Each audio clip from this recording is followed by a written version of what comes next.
fueron los guerreros más exitosos en la historia. Conquistaron al mayor imperio que el mundo había visto. En su captura brutal, mantuvieron el control por más de 1000 años. Es una saga de orgullo y casi un sinfín de triunfos. Es la historia de la conquista del imperio.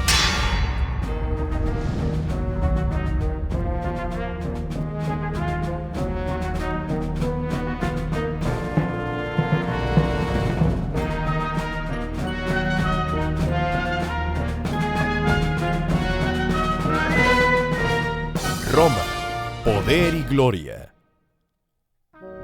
Legiones conquistadoras.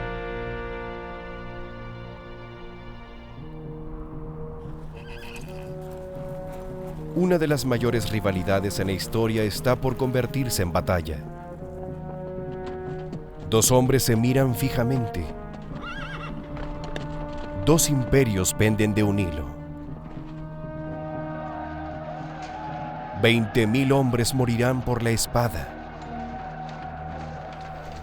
El ejército romano se prepara para enfrentar la primera amenaza real a su supervivencia, el imperio antiguo llamado Cartago.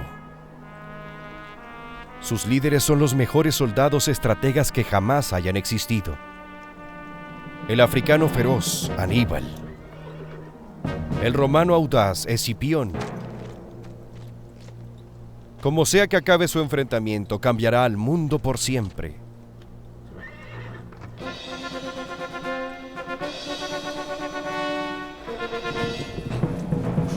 La Segunda Guerra Púnica, Roma contra Cartago, llegó a su última crisis. Es una confrontación iniciada siglos atrás.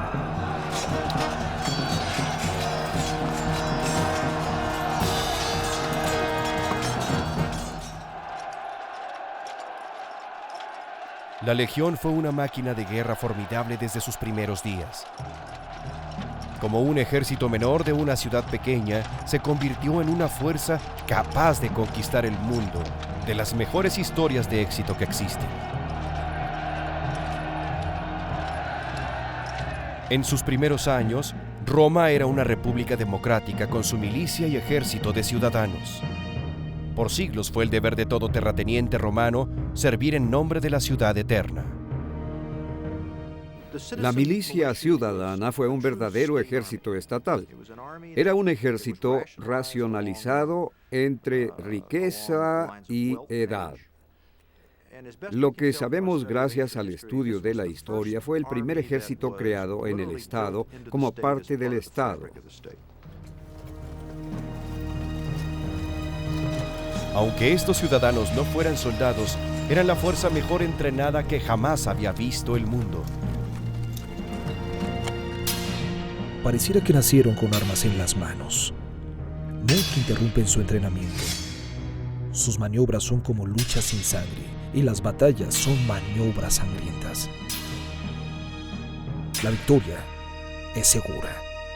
Suetonio.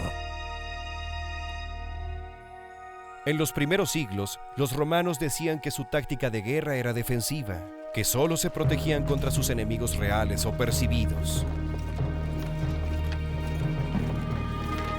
No importaba que ganaran territorios nuevos. Los romanos insistían en que la expansión no era su meta principal. Roma fue acusada de mantener una política de agresión defensiva. Esto suele significar que los romanos, temiendo un enemigo en su frontera, temiendo un ataque, atacaban preventivamente, derrotaban al enemigo y anexaban su territorio. Una vez hecho esto en la frontera de este territorio nuevo, hallabas enemigos nuevos y los temían a ellos. Estaban obligados a expandir sus fronteras para que, en su mente, desvieran preventivamente la agresión contra su estado. Fue un imperio accidental.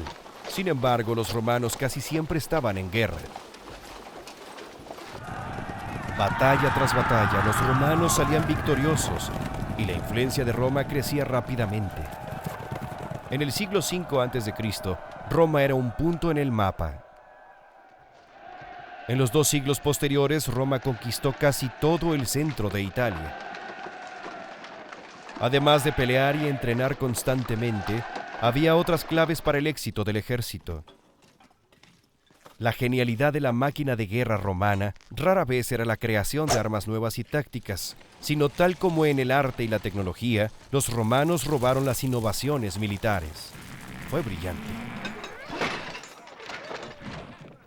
No buscaban una defensa infalible, el único sistema de armas que garantizaría la victoria o una táctica que daría la victoria. Veían a la batalla íntegramente, no solo como un choque de tecnologías, sino como un duelo de liderazgo, voluntad, entrenamiento, disciplina, tecnología y política. Eran un grupo de soldados que siempre elegía lo mejor.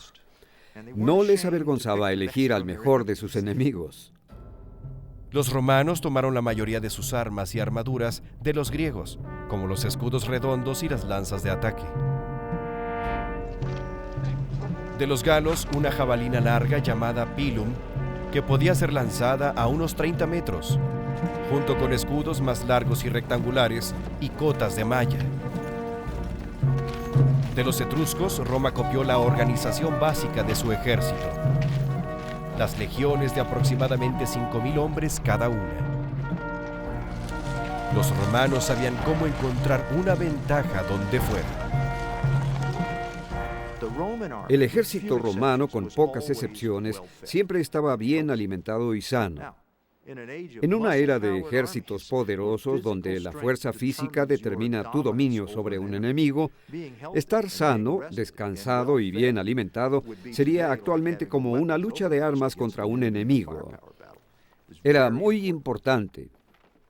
Otro secreto del éxito de Roma era la disciplina extrema e inquebrantable. Si algún soldado desertaba o huía de la batalla, toda su unidad recibía un castigo brutal. 1 de cada 10 hombres era golpeado, apedreado o azotado a morir.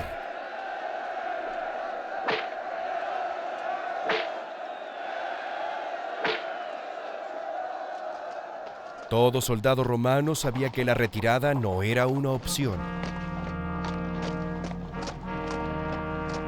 Era una política que marcaba la diferencia entre la victoria y la derrota.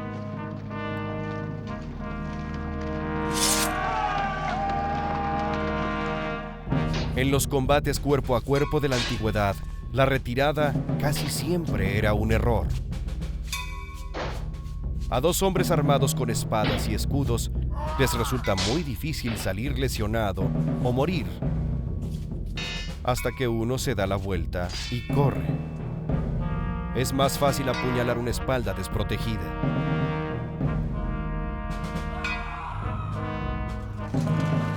Las masacres más sangrientas ocurrían cuando había pánico y los soldados corrían. Gracias a su disciplina, las legiones romanas no entraban en pánico.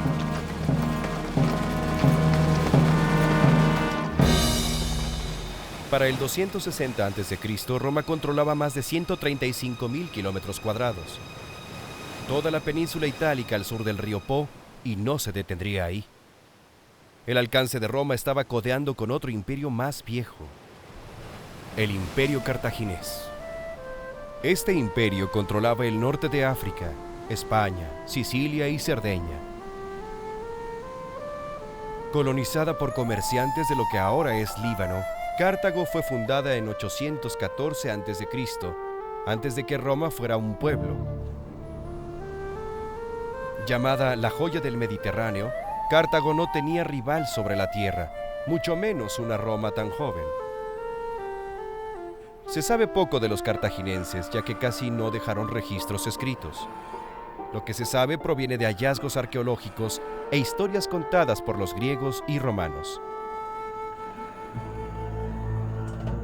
Pero una evidencia de Cartago proyecta una sombra sobre las demás. Un ritual extraño que asombró incluso a los romanos debido a su brutalidad. El dios Baal exigía sacrificios humanos de los africanos antiguos. Cartago le dio a sus hijos. En una ceremonia sagrada, un sacerdote levantaba al niño, lo estrangulaba y quemaba el cuerpo en un fuego ritual. Estas piedras talladas marcan las tumbas de bebés sacrificados. Hay miles en Cartago. Mataban a cientos de niños en el intento desesperado de provocar lluvia en época de sequía o derrotar al enemigo en época de guerra. Los romanos decían que el sacrificio de bebés era la raíz del odio de Roma a Cartago. Es más probable que el imperio africano estorbara la ambición de Roma.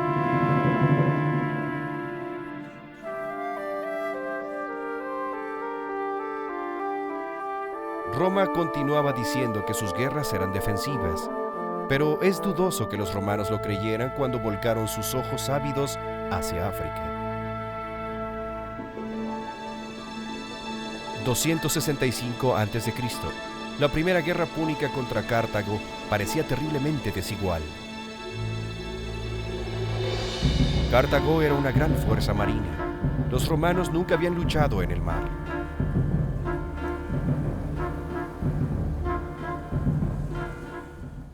Los romanos ordenaron una lucha naval y crearon su marina de guerra. Tuvieron suerte al inicio de esta guerra porque hallaron un barco cartaginés que llegó a la orilla de la costa italiana luego de que la tripulación lo abandonara en una tormenta.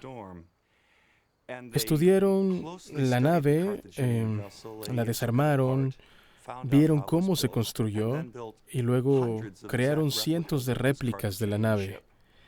Los romanos ahora tenían una flota. Novatos en la guerra naval, los romanos debían hallar la manera de poner las cosas a su favor.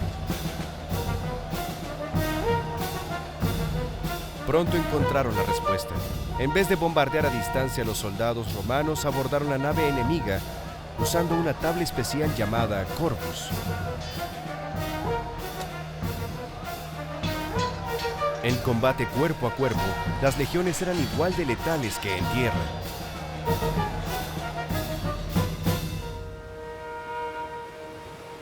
Fueron 23 años de peleas, pero los romanos ganaron la primera guerra púnica en el año 241 a.C.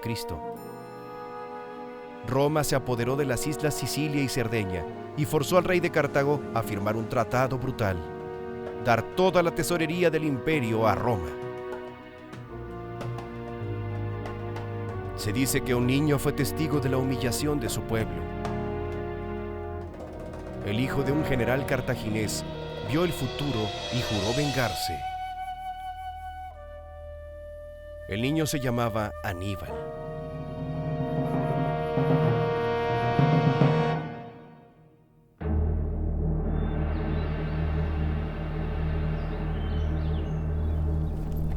Dos décadas después de que Cartago perdiera la primera guerra púnica, Aníbal ya era un soldado líder de la milicia de su nación.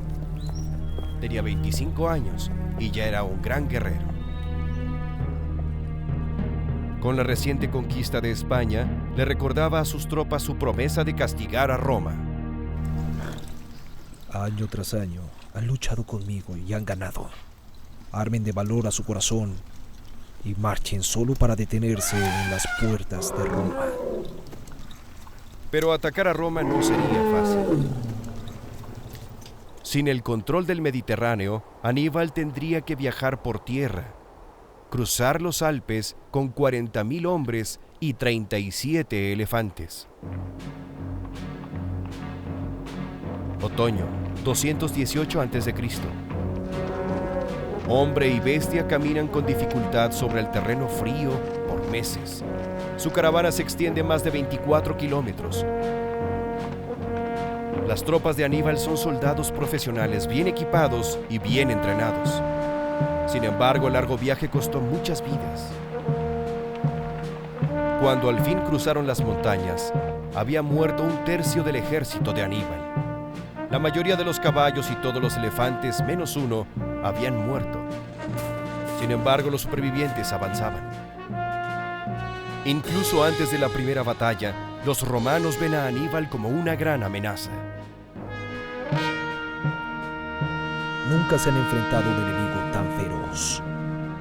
Cartago lleva años de enemistad con Roma y traían consigo a un sinfín de españoles ya ansiosos por luchar. Pronto reclutarían a los galos con su gusto insaciable por la sangre. Venía la guerra, pero lucharían en Italia en defensa de los muros de Roma. Livio. El Senado romano creó 6 legiones nuevas, más de 30.000 hombres. La Segunda Guerra Púnica había comenzado. Esta vez el factor decisivo no sería la fuerza, sino la estrategia. Muchos comandantes romanos eran de libre designación, con poca experiencia en la guerra. No se podía comparar al genio militar de Aníbal. Aníbal tenía chispa. Muchas cosas lo hicieron un gran líder. Sabía cómo motivar, innovar en el campo, dar el mejor uso a sus herramientas. Pero además tenía esa chispa. Tenía la habilidad de analizar a un enemigo y encontrar la maniobra que haría que colapsara. Batalla tras batalla, Aníbal humilló a la legión romana. La derrota más devastadora fue la batalla de Canas. Aquí, Aníbal, aunque muy superado, logró rodear a los romanos y masacrarlos. 50.000 romanos, más de la mitad de la milicia romana, murieron en la peor derrota que Roma jamás haya sufrido. Al fin, Roma vio a Aníbal por lo que era, la primera amenaza verdadera a su supervivencia. La guerra contra Aníbal siguió durante 15 largos años y grandes áreas del sur de Italia desertaron. Aníbal nunca perdió una sola batalla y muchos se preguntaron cuándo atacaría a la ciudad de Roma. Todos esperaban que tomara la ciudad, pero Roma estaba muy fortificada y parece que Aníbal no tenía el equipo para asediar. Sin importar a cuántos ejércitos de los romanos y sus aliados pudiera derrotar a Aníbal, los romanos siempre podían mandar a otro ejército, y Aníbal no pudo tomar la ciudad al final.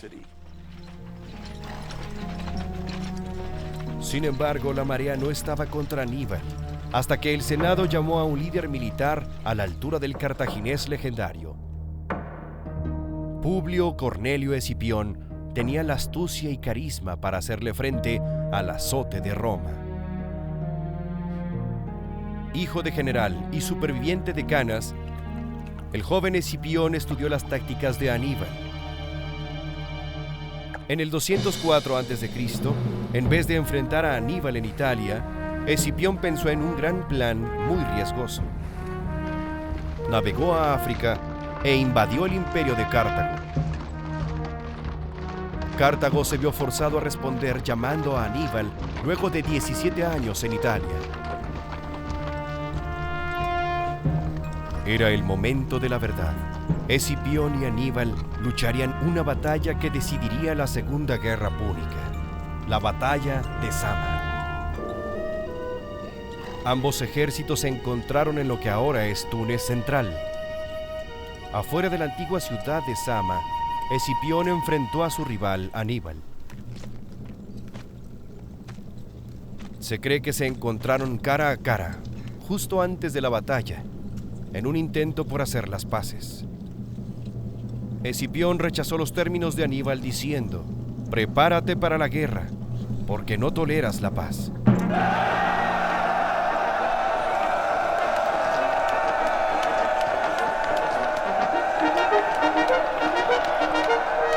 Ambos lados estaban equilibrados con 34.000 hombres cada uno, pero hubo diferencias cruciales. Aníbal recibió más de sus temidos elefantes, pero Escipión explicó a sus tropas tácticas nuevas para lidiar con las bestias gigantes. Las tropas romanas formarían columnas largas para alejar a los elefantes de la línea frontal, donde harían más daño. Escipión también contaba con el apoyo de miles de soldados de Namibia que abandonaron a Aníbal. Renombrada como la mejor caballería del mundo, los jinetes ayudaron a la ventaja de Escipión.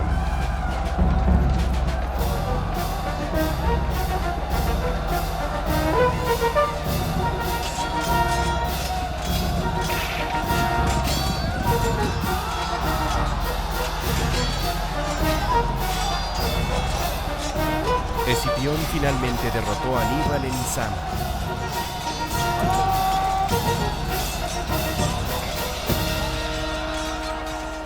Cartago estaba diezmada. Tuvo que entregar toda su flota militar, todos sus elefantes y un tesoro tan grande que tomaría 20 años pagar. El otrora gran imperio quedó pobre y sin poder. Aníbal escapó de la batalla de Zama. Por un tiempo intentó revivir a su pueblo, pero al final acabó en el exilio en Grecia. Aunque el guerrero viejo ya no era amenaza, Roma aún lo perseguía, decidida a atrapar al famoso azote. Aníbal les negó el placer. Déjanos librar a los romanos de esa ansiedad, ya que les aburre esperar la muerte de un viejo. No es una gran victoria matar a un hombre desarmado y traicionado. Con eso, Aníbal aplicó veneno a sus labios y bebió toda su copa.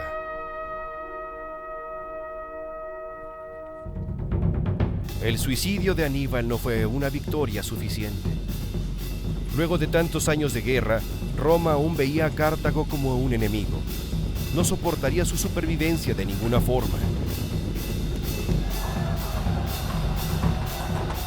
En 146 a.C., Roma destruyó el imperio africano de una vez por todas en la última guerra púnica. Masacró a 500.000 de personas. La joya del Mediterráneo quedó hecha cenizas. Cartago ya no existe.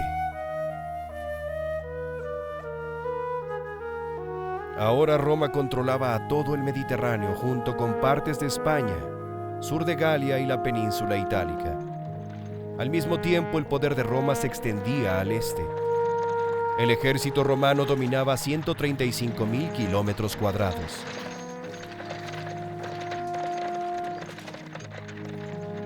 En 3 siglos, una ciudad pequeña se había vuelto una fuerza dominante.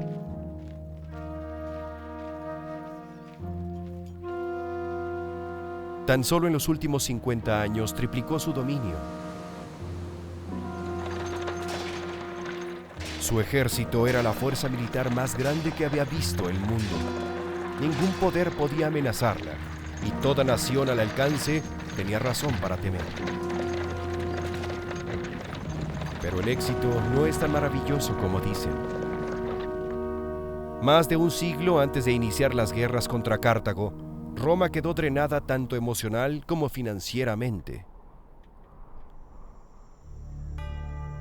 Había perdido a miles de hijos en guerras muy lejanas. Los supervivientes llevaban tanto tiempo peleando que apenas recordaban sus hogares. Algo quedó muy claro. Un ejército ciudadano no profesional ya no servía para un imperio del tamaño de Roma. Recaería en un hombre profesionalizar al ejército. Un general y político llamado Cayo Mario. Mario vio la necesidad de cambios extensos en la estructura del ejército romano. Ser soldado ahora sería una carrera, no solo otra actividad para los terratenientes.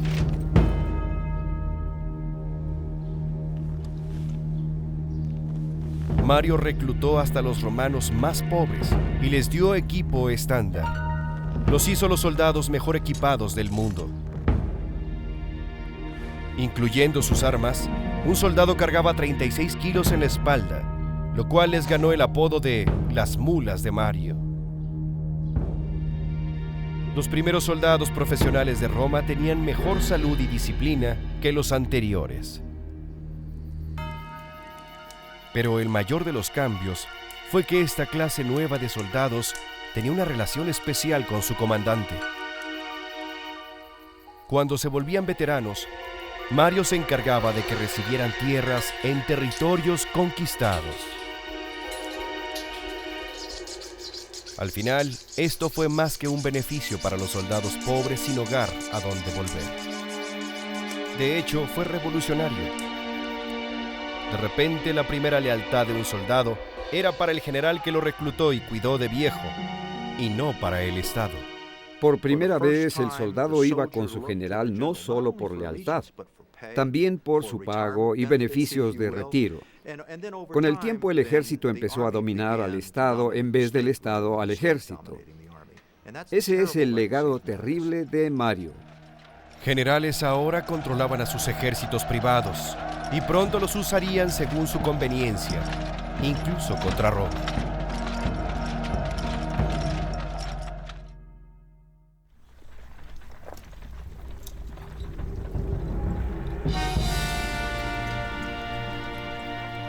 Para el siglo I a.C., un general poderoso llamado Lucio Cornelio Sila sería el primero en cobrar la lealtad de sus hombres.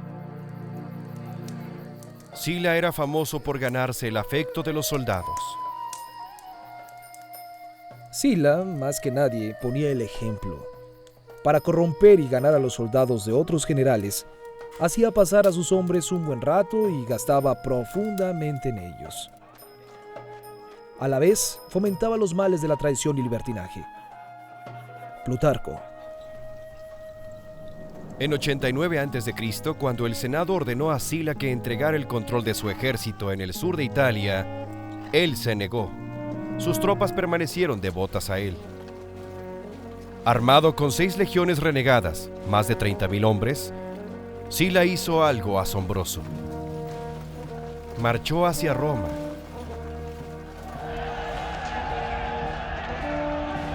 Ya en control de la ciudad, las tropas de Sila iniciaron una masacre desenfrenada. Cientos de enemigos políticos de Sila fueron atrapados y ejecutados. Fue el primero de varios generales que usara su fuerza militar de esta forma. Sila puso a sus seguidores en el poder y se fue rápidamente de la ciudad, pero nada en Roma volvería a ser lo mismo. Un general romano usó sus tropas para imponer su propio poder político. Fue la primera vez, pero no sería la última. Pronto, otro ejército romano atacaría a Roma, guiado por un gran líder político y general. Un hombre llamado Julio César.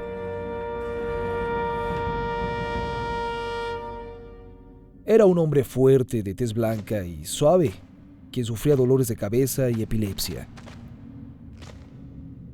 Era particular en su vestir y su apariencia, bien rasurado, y tenía una calvicie prematura. Plutarco. Astuto e intenso, el futuro dictador abrió su camino al poder. Solo con la victoria en el campo de batalla podía ser tomado en serio un político como líder. Ahora, con 40 años, César necesitaba una guerra que ganar. La opción fue crear la suya en un lugar llamado Galia. El Senado hizo gobernador de 3 provincias a César: Iliria, Galia Transalpina y Galia Cisalpina, las únicas partes de Galia que Roma controlaba. César ansiaba las demás. Los galos habían sido el pueblo más exitoso del norte y centro de Europa. Para la época de César dominaban lo que ahora es Francia, Inglaterra e Irlanda. Los romanos los consideraban bárbaros, pero la cultura gaélica era bastante avanzada. Sin embargo, los galos eran famosos por su sed de sangre en la batalla. Sobresalían en guerras psicológicas. Usaban pintura corporal, pintaban su cabello con cal y lodo, aterrorizando a los romanos metódicos. 5 millones de galos estaban entre César y la gloria que ansiaba. Si podía agregar lo que es Francia a territorio romano, aumentaría muchísimo su reputación y poder. En 58 a.C., con la excusa de detener a una tribu gaélica de entrar a tierra romana, César movió sus legiones a Galia. Durante la siguiente década, el general audaz hace lo que planeó hacer: conquistar.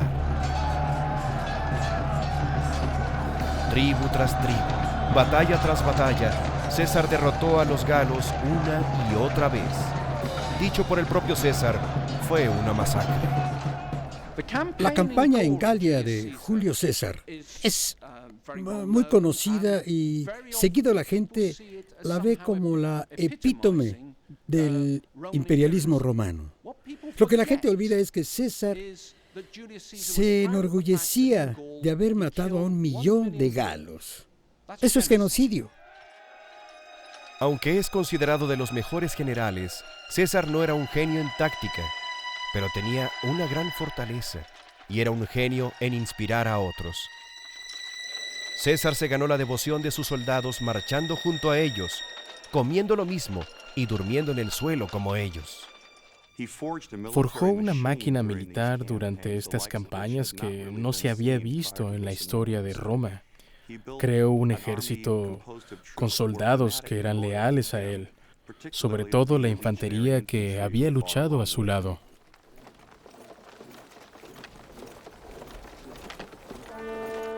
Hoy es Alys-en-Reine, en la Francia actual.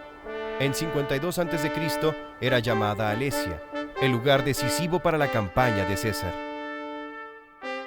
Los galos se unieron bajo el mando del guerrero Vercingétorix.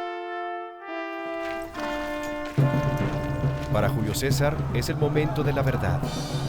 Rodea a Alesia, pero es sorprendido cuando refuerzos gaélicos atacan por detrás. César ahora debe luchar contra 2 ejércitos a la vez. Básicamente, guió un asedio en 2 direcciones. ¿Qué otro soldado antiguo habría hecho eso? ¿Qué soldado actualmente tendría tanta confianza en sus hombres y su propio liderazgo para realizar un asedio en 2 direcciones a 1000 kilómetros de casa? Eso denota a un genio. Lo superan 5-1, pero las tropas de César logran ganar la batalla y capturan a la infame Vercingétorix. Era la última batalla de los galos e hizo a Julio César uno de los hombres más poderosos en Roma y el mundo. El otro era un general y político llamado Pompeyo, rival de mucho tiempo de César. Las ambiciones de estos 2 hombres pronto lanzarían de frente a Roma en una lucha sangrienta para su supervivencia.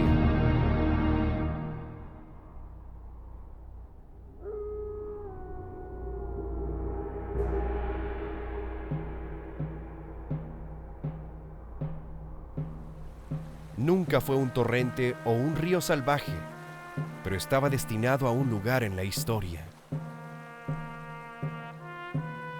Su nombre significa frontera y decisión irrevocable. El río Rubicón. Para César, al inicio era solo la frontera sur de su provincia en Galia. Pronto se convertiría en mucho más. El Senado llamó de vuelta a César a Roma, pero le ordenaron dejar atrás a sus legiones. Estaba entre la espada y la pared. Tenía que ir a Roma, pero si iba desprotegido, era seguro que seguidores de Pompeyo lo matarían. Creyó no tener otra opción más que recurrir a la lealtad de sus hombres. Le dice a sus tropas que el Estado lo insultó y que si creían que eso era bueno, protéjanme, defiendan mi lugar en la sociedad. Por eso marcharon las tropas. Al menos eso dijo Julio César. Era un partido de ajedrez de alto riesgo, usando ejércitos reales. En 49 a.C., desafiando al Senado, César sacó a su ejército de Galia a través de un riachuelo.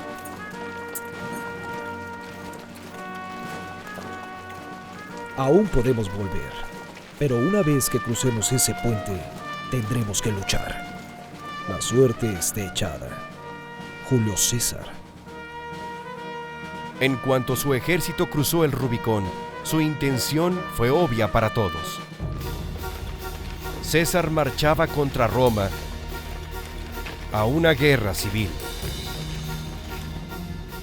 El ejército de un general romano contra otro, legión contra legión.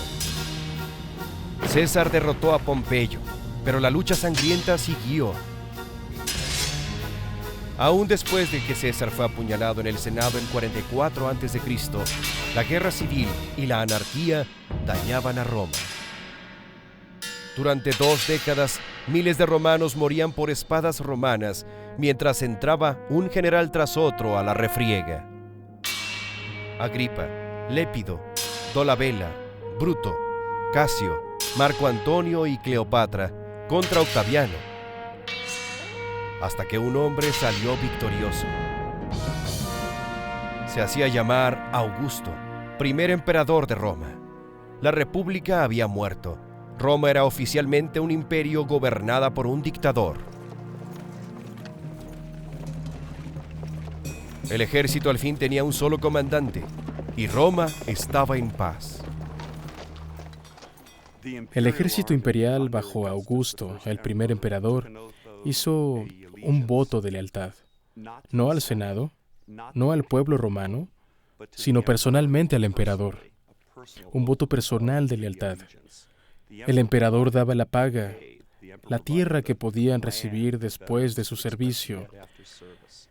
El ejército estaba fuertemente vinculado a la persona del emperador. Por un tiempo, Augusto resolvió la crisis de la lealtad del ejército haciéndose comandante.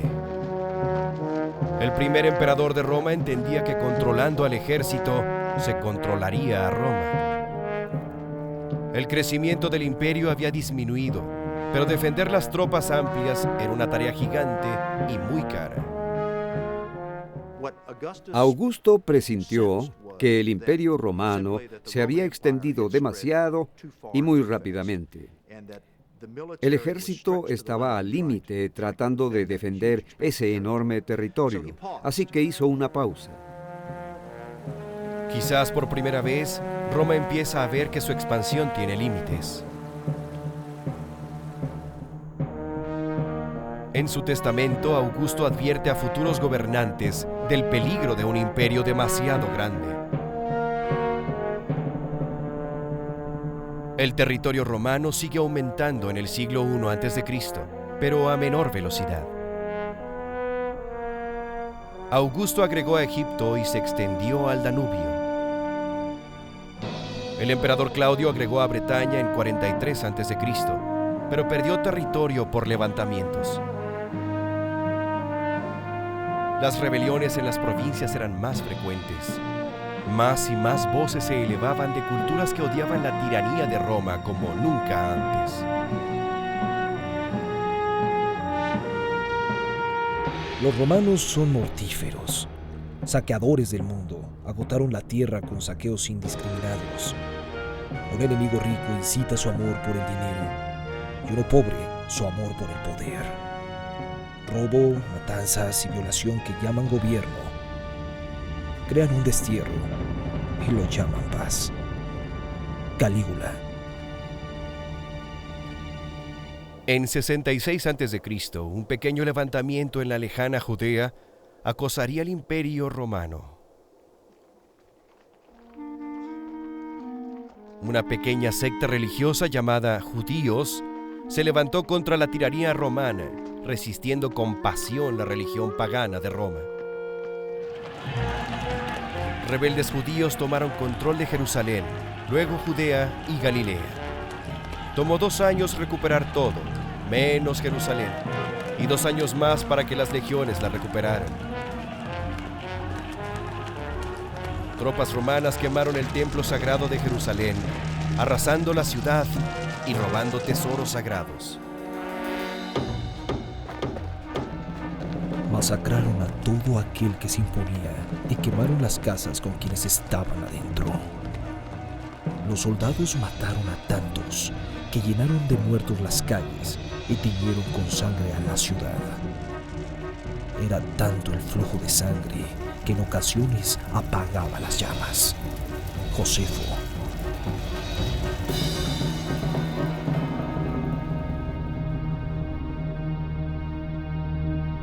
Para 74 después de Cristo, la causa judía parecía perdida, pero un último grupo de rebeldes se negó a rendirse. Se ocultaban en una fortaleza en una montaña, un bastión asombroso a 426 metros sobre el Mar Muerto, Masada. Atrincherados en esa montaña, 960 rebeldes determinados podían ver una legión entera de 5.000 soldados romanos. Las marcas de sus campamentos aún se pueden ver hoy.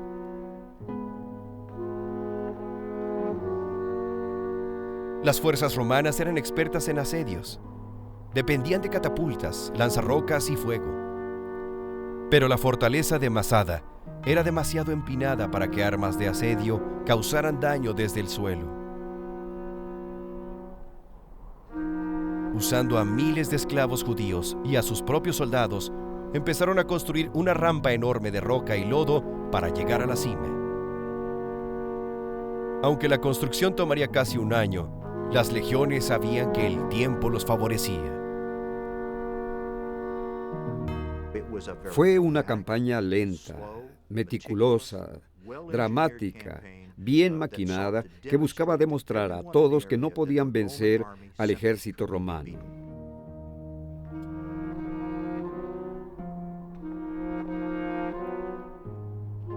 Cuatro años luego de iniciar la batalla, la rampa estaba terminada. Los romanos bombardearon la fortaleza y la incendiaron.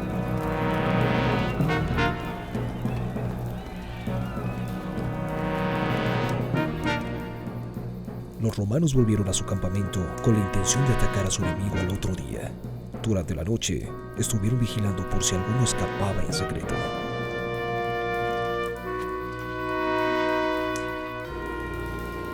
Pero no habría una batalla final. En cierto modo, esos judíos sí escaparon de la humillación y la muerte en manos de los romanos.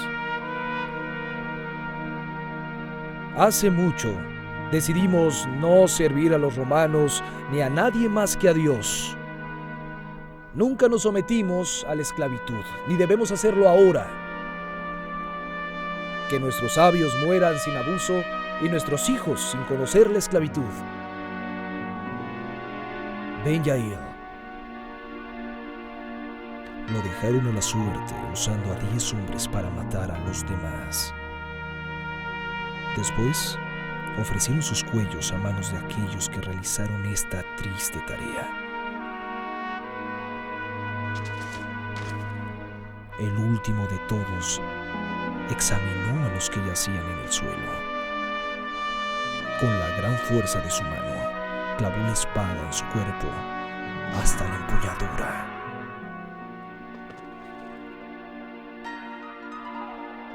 Durante la larga noche, más de 900 judíos devotos se mataron entre sí.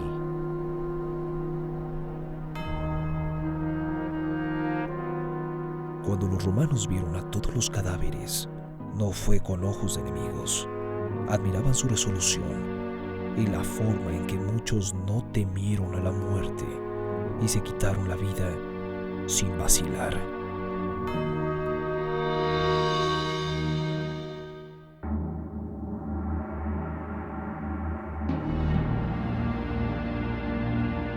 Revueltas como esta no eran amenaza real para la supremacía romana, pero empezaron a suscitar un cambio en el papel del ejército. Levantamientos aislados preocupaban al imperio. Poco a poco convertían al ejército de conquista en un ejército de ocupación. Trajano fue el último emperador romano en aumentar el imperio. Bajo su reinado en 117 después de Cristo, el imperio romano alcanzó 15.180.000 kilómetros cuadrados. Trajano agregó a Rumania, Armenia y tierras al este, expandiendo el imperio a su mayor tamaño. Llegó a gobernar brevemente el Golfo Pérsico. Las legiones controlaban una gran frontera desde las orillas del Sahara hasta las montañas frías de los Cárpatos. Desde este momento, Roma se concentró en vigilar el imperio y los días de conquista habían terminado. Fue el emperador Adriano quien formalizó esta política. Adriano siente que el imperio ha llegado a un límite. Hizo dos cosas. Redujo el enorme campo de acción del ejército y construyó una serie de hermosas fortificaciones. La más famosa de estas barreras es el Muro de Adriano, al norte de Inglaterra, donde aún quedan 117 kilómetros de fortalezas en cadena, casi 2000 años después. Pero los muros probaron ser parcialmente exitosos contra una amenaza que atormentaría a Roma hasta el final de sus días. Los romanos tenían una palabra para todos los pueblos sin idioma escrito. Los llamaban bárbaros. Cuando hablamos de bárbaros, solemos pensar en los bárbaros como Conan y sus amigos cruzando el campo con sus hachas en mano. Eso está muy lejos de la verdad. Para cuando los bárbaros llegan a las fronteras, empiezan a ser romanos. Lo principal que querían era un lugar dentro del imperio para ellos mismos. Nadie sabe por qué empezaron a llegar al sur de Europa en el siglo II después de Cristo. Tal vez cambios climáticos o sobrepoblación. Tal vez el atractivo del mismo imperio llamó la atención a una tribu tras otra a Roma. Poco a poco hubo más presión en casi toda frontera. Cuando tribus alemanas atacaron las fronteras en 166 después de Cristo, marcaron un hito sombrío. Por primera vez desde la invasión de Aníbal, el Imperio Romano fallaba en su defensa. Durante el siguiente siglo, ola tras ola de migrantes siguieron a las germanas a territorio romano. Godos, francos, persas, visigodos y más. Las orillas del imperio se derrumbarían hasta que no hubiera más imperio que penetrar. En la presa habían surgido 1000 goteras.